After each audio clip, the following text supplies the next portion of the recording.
সায়ন, সায়ন বাবা, আমি একটা কথা বলি কি, যে বাড়ির সবাইকে ডাকবো? হ্যাঁ, সবাইকে ব্যাপারটা জানাবো? না, আমরা তো খালি তিনজন ব্যাপারটা জানি, বাড়ির তো আর কেউ জানে না।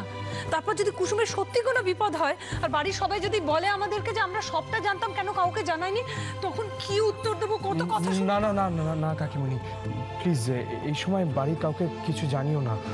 এমনিতেই সবার মাথায় হাজারটা দুশ্চিন্তা ঘুরছে, আর কাউকে কিছু জানি বা কি হবে বলো তো? তার থেকে আমি বরং বেরিয়ে দেখছি ওকে খুঁজে পাই কিনা।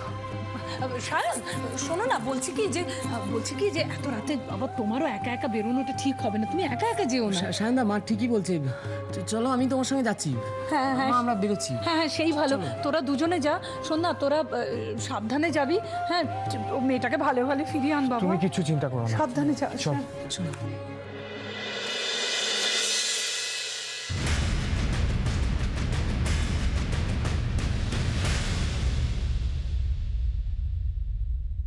এখানে কি হচ্ছে মেজ?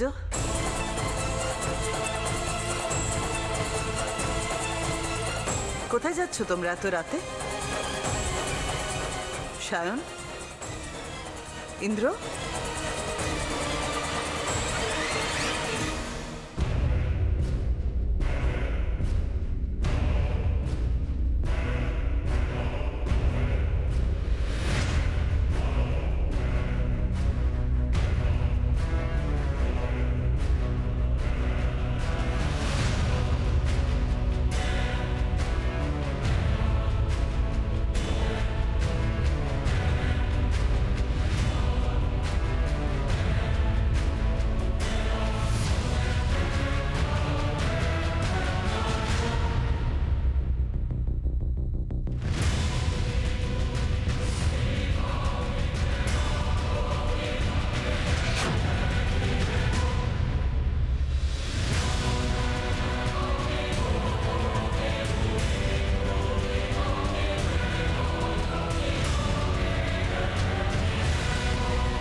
মীরা দিদি এর মধ্যে কোথায় গেল?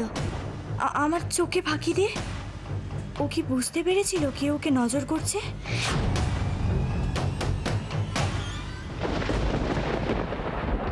তবে পালিয়েও তুমি রক্ষা পাবে না মীরা দিদি। এখানেই আশেপাশে কোথাও লুকিয়ে রেখেছো তুমি আমার কলকাতা বাবুকে, সেটা আমি খুব ভালো করে বুঝতে পারছি। জায়গাটা আমার চেনা রইল। এবার আর তুমি কোনোভাবেই নিজেকে বাঁচাতে পারবে না।